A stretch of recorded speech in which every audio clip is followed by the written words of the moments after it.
আজকের এই পূর্ণিমা কিন্তু সাধারণ নয়। দোল পূর্ণিমার রাতে চাঁদের ওপর পড়েছে অশুভ ছায়া। এই চন্দ্রগ্রহণে একটি ভুল করলে নষ্ট হয়ে যেতে পারে সারা বছরের ভাগ্য।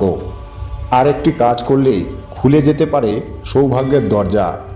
ভিডিও শেষ না দেখা পর্যন্ত জানতেই পারবেন না সেই গোপন রহস্য। দোল পূর্ণিমা হিন্দু শাস্ত্রে এক অত্যন্ত পবিত্র তিথি। 2 মার্চ সন্ধ্যা 5টা 42 মিনিট থেকে 3 মার্চ বিকাল 4টা 57 মিনিট পর্যন্ত এই বছর পূর্ণিমা থাকবে। আর চন্দ্রগ্রহণ 3 মার্চ অর্থাৎ মঙ্গলবার বিকেল 3টা 20 মিনিটে শুরু হবে এবং সন্ধ্যা 6টা 46 মিনিটে শেষ হবে। চন্দ্রগ্রহণের জন্য সূতক সময়কাল গ্রহণের 9 ঘন্টা আগের থেকেই শুরু হয়, অর্থাৎ সকাল 6টা 20 মিনিটে শুরু হবে। এই দোল পূর্ণিমার দিনে শ্রীকৃষ্ণ ও রাধার মহারাস অনুষ্ঠিত হয়েছিল বলে বিশ্বাস করা হয়। শাস্ত্র মতে পূর্ণিমার চাঁদের আলো মন, শরীর ও আত্মাকে শুদ্ধ করে। বিশেষ করে বৈষ্ণব মতে এই পূর্ণিমার ভক্তির শক্তিকে বহু গুণ বাড়িয়ে দেয়। শ্রীমদ্ ভগবত পুরাণে বলা হয়েছে, পূর্ণিমার রাতে চন্দ্র শক্তি সরাসরি মানুষের চেতনার সঙ্গে যুক্ত হয়। চন্দ্রগ্রহণ হয় যখন পৃথিবীর ছায়া চাঁদের ওপর পড়ে। এই সময়ে চন্দ্র শক্তি বিকৃত হয়। শাস্ত্র মতে মানসিক অস্থিরতা বাড়ে, নেতিবাচক শক্তি সক্রিয় হয়, ভুল সিদ্ধান্তে সম্ভাবনা বেড়ে যায়। বিশেষ করে পূর্ণিমার দিনে চন্দ্রগ্রহণ হলে তার প্রভাব কয়েক গুণ বেশি হয়। দোল পূর্ণিমা ও চন্দ্রগ্রহণ মহাযোগ। এই যোগ বহু বছর পর পর আসে। এই দিনে পুরনো কর্মফল দ্রুত ফল দেয়, গোপন শত্রু সক্রিয় হয়, ভাগ্য হঠাৎ মোড় নিতে পারে। এই সময় সঠিক নিয়ম মানলে দারিদ্র্য কেটে যেতে পারে। এই সময় কি করবেন না? নাম্বার 1, খাবার খাবেন না। নাম্বার 2, ঘুমাবেন না। নাম্বার 3, তর্ক বা ঝগড়া করবেন না। নাম্বার 4, নখ বা চুল কাটবেন না। নাম্বার 5, মিথ্যা কথা বলবেন না। এই ভুলগুলো জীবনে দীর্ঘমেয়াদী নেতিবাচক প্রভাব ফেলতে পারে। কি করবেন? নাম জপ করুন, ঘরে তুলসী পাতা রাখুন, শুদ্ধ জল পাত্রে রাখুন, ওম নমঃ শিবায় বা হরে কৃষ্ণ জপ করুন। চাঁদের দিকে সরাসরি না তাকিয়ে ধ্যান করুন।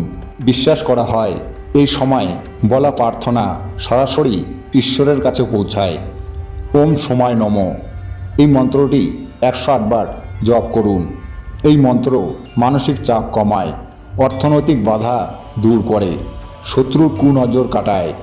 দোল পূর্ণিমার চন্দ্রগ্রহণ শুধু ভয়ের নয়, এটি পরিবর্তনের সুযোগ। যারা নিয়ম মানেন তাদের জীবনে আসবে শান্তি, সাফল্য ও সৌভাগ্য। চন্দ্রগ্রহণ অশুভ কেন? প্রাচীন ভারতীয় বিশ্বাসের গভীরে পতিত চন্দ্রগ্রহণকে অশুভ সময় হিসাবে বিবেচনা করা হয়, যখন নেতিবাচক শক্তির সর্বোচ্চ স্তর থাকে। হিন্দু পৈতৃক এই সময় ভ্রমণ, খাওয়া বা অপ্রয়োজনীয় কোনো চলাচলের বিরুদ্ধে পরামর্শ দেয়, কারণ ভ্রমণে বাধার সম্মুখীন হতে পারে এবং মানসিক শান্তি বিঘ্নিত হতে পারে। এই চন্দ্রগ্রহণের সময় চন্দ্র যদি আপনার রাশিতে দুর্বল থাকে তাহলে আপনার মানসিক চাপ বাড়তে পারে, শরীর খারাপ হতে পারে। তাই এই সময় ভগবান শিবের মন্ত্র জপ করুন, এতে মানসিক স্বাস্থ্যের অনেক উন্নতি হবে। শুধু তাই নয়, পরিবারের সুখ সমৃদ্ধিও বাড়বে।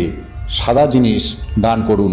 যদি আপনার জন্মকুণ্ডলিতে চন্দ্রদোষ থাকে তাহলে এই চন্দ্রগ্রহণের সময় সাদা কোনো জিনিস কোনো দারিদ্র ব্যক্তিকে দান করুন, যেমন চাল, দুধ, সাদা কাপড় ইত্যাদি।